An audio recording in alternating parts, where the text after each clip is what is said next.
Merhabalar, Bursa'ya hoş geldiniz. Hoş bulduk. Bursa'ya neden yolunuz düştü? Bursa'da ne amaçlı geldiniz Bursa'ya?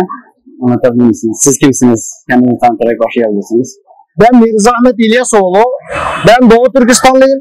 2007'de Doğu Türkistan'dan Türkiye'ye eğitim amaçlı yüksek lisansı yapmak için geldim ve lisans eğitimini de Çin'de bitirdim. Ve şu an Türk vatandaşı olarak Türkiye'de yaşıyorum. Benim şu an Bursa'da bulunmamın sebebi Doğu Türkistan'da 2017 yılından beri bir soykırım yaşanıyor. Ve bu soykırımı Çin örtbas etmek için oradan soykırım olmadığını, toplama kamplarını gizlemek için oranın bir eğitim kampı olduğunu söylüyor ve Türkiye halkı bunu maalesef tam olarak aydınlanamıyor. Dolayısıyla biz Doğu Türkistan'daki profesör, doktor, yazar, şair, sanatçı halkların toplama kamplarında ne işi olduğunu Çin'e sorduk. Bu sefer de Türkiye'deki Anadolu halkına eğer Çin'in o söyledikleri gerçekse o zaman bizim ailemiz nerede? Buna Çin'e bir soru sorun. Ve bizim aydınlarımız, Türk aydınlarımız Doğu Türkistan'daki nerede? Bizimle beraber Doğu Türkistan halkının yanında durarak Çin'e sadece bunu sorun. Biz ne yapabiliriz diyor ya. Evet. Onun için herkesin Facebook, Instagram ve başka hesaplarında bir tek Çin'e karşı ey zalim Çin, madem senin dediğin doğru ise o zaman bu aydınlar, bu kardeşlerimizin annesi, babası neyse bunlar neyin arıyorsa onlar nerede? Bu sorunu sorsun. Sadece bunu sorsun ve bu eğer aydınlatmıyorsa daha aydınlanmış eğer bize karşı bir sorular varsa Çin'in çünkü büyük bir propagandası var. Türkiye üzerinde bir şeysi var, bu bir çalışması var. Eğer bir sorulara takılıp da bir şey olursa biz aydınlatmak için hazırız diye Bursa'da bulunuyoruz ve bu Doğu Türkistan için Anadolu seferi olarak Doğu Türkistan Bursa'dan ve başka şehirlere giderek bütün Türkiye Anadolu halkına Doğu Türkistan'da neler oluyor ve Çin nasıl bir soykırım uyguladığını tek tek anlatacağız. Yani Doğu Türkistan'da olan bitenleri Anadolu halkına birinci ağızdan mağdur yakınlar olarak birebir anlatmaya yolu koyuldunuz. Aynen öyle. Açık etsin. Amin. Bursa'ya geldiniz. Hoş geldiniz. Hoş bulduk. Bursa nasıl ilgiler görüyor musunuz? Organizasyon nasıl olmuş? Tabii. Yani şimdi Bursa halkı biliyorsunuz yani Türkiye'nin mayası Anadolu'dur. Evet. Hele Bursa ister Osmanlı için ister Türkiye Cumhuriyeti için her şey için çok önemli bir yer.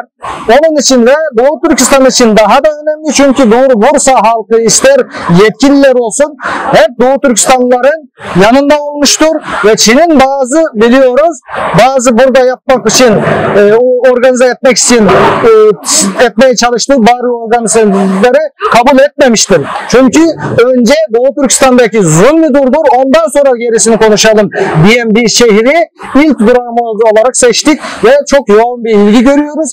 İnşallah diğer şehirlerde de daha ilgi göreceğimize inanıyoruz. İnşallah diğer şehirlerden çok güzel ilgiler görürsünüz. Bursa'da da programlarımız devam ediyor. Yarın Bursa Fetih Müzesi'nde açılışımız var saat 11'de bildiğim kadarıyla. Evet. Ondan sonra çarşamba ve perşembe günler Bursa Fetih Müzesi'nde olacağız. Orada bütün halkımızı, Bursa'da yaşayan halkımızı inşallah sergimizi bekleriz diyoruz ve bütün Türk halkına sesleniyoruz buradan. Artık Çin zulmüne son. Ailemizin nerede olduğuna dair bize destek olun. Biz sadece ailemizi istiyoruz. Ailemizin durumu nedir? Bunu merak ediyoruz. Bir insanın temel hak özgürlükleridir bu. Ailesinin nerede olup olmadığını bilmek. Bir insani hak, temel hak hukuklarından bir tanesidir. Ve biz bunu istiyoruz. Evet. Mesajınız var mı Türk halkına vermek istediğiniz? Türk halkına biz Doğu Türkistan için Anadolu seferi olarak yola çıktık. desteklerinizi bekliyoruz ve Anadolu halkına, Türk halkına güvenerek, yani biz de Türk halkıyız ve Anadolu halkından hiçbir farkımız yok ve Anadolu Türklerinden bize destek olacağına inanarak Doğu Türkistan için Anadolu seferine başladık. İlk durağımız Bursa oldu. İkinci durağımız da Konya olacak. Herkesten destek bekliyoruz. Ses verin. Doğu Türkistan'daki Çin zulmüne herkes birer kelime konuşsa duracağına inanıyoruz. Çok teşekkür ederiz. Sağ olun. Merhabalar. Bursa'ya hoş geldiniz. Hoş bulduk. Siz kimsiniz? Bursa'ya neden geldiniz? Ne amaçla Bursa'ya geldiniz? Bize söyleyebilir misiniz? Olur. Ben Medine Nazmi, Uygur Türk'üyüm. 2009'dan beri Türkiye'de yaşıyorum. Gördüğünüz fotoğraftaki benim kız kardeşim. Mevlüde Hilal. 2006 senesinde Türkiye'ye eğitim amaçlı geldi. 2012 İstanbul Üniversitesi'nin işletme bölümünden mezun oldu ve aynı zamanda kendisi bir onurlu Türkiye Cumhuriyeti vatandaşıdır. Kardeşim memlekette hasta olan anneme bakmak için gitmişti. Tekrar Türkiye'ye geri dönemedi çünkü Çin'in o karanlık toplama kamplarına alınmış. Senelerdir kendisine ulaşamıyorum, sesini duyamıyorum. Ona ulaşmak istiyorum, onun Türkiye'ye dönmesini istiyorum ve onun için ben bireysel olarak elimden ne geliyorsa onu yapmak için bugün Bursa'daki bu güzellenen sergi için geldim. Türk halkından beklentiniz nedir? Yani Türk halkı bizim için, Doğu Türkistanlar için ne yapabilir sizin? Türk halkı duyarlıdır, merhametlidir.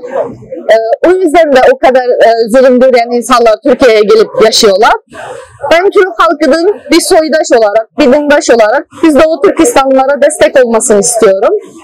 Bizim amacımız da o. Biz biliyorum Türk halkı Doğu Türkistan'da zulüm olduğunu biliyor ama onun hangi boyutta olduğunu bilmiyorlar. Çünkü oradan bilgiler de pek alınamıyor. Ve biz bireysel bu zulümü yaşayan insanlar olarak birinci ağızdan duysunlar. Gerçekte neler var diye bu zulümü anlatmak için burada bulunuyoruz. Kardeşlerimize inanıyorum. Bizi yalnız bırakmayacaklardır. Ve onların duyarlılıkla bize destek olmasını, gittiğimiz tüm şehirlerde bize destek olarak imza kampanyalarımıza imzalar atmasını, çünkü biz bu imzaları hukuki boyutta daha çok yapmak istiyoruz. Onlara imza atmasını, bize destek olmasını ve yani sosyal medyada Doğu Türkistan'la ilgili olan paylaşımlarda hassasiyetle paylaşım yapmasını istiyorum. Doğu Türkistan'la ilgili paylaşımların yapılmasını ve Doğu Türkistan konusunda daha çok duyarlı olmasını istiyoruz.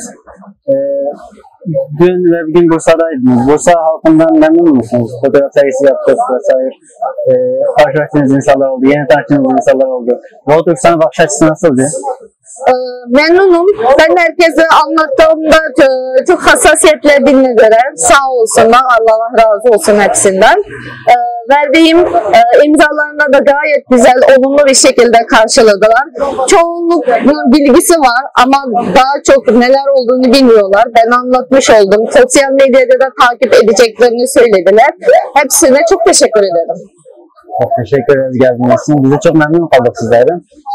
Bursa'da Ailem Nerede programı adı altında yaptığımız bu etkinlikler 4 gün sürüyor. Yarın ve Perşembe günleri Bursa etkinliğindeyiz.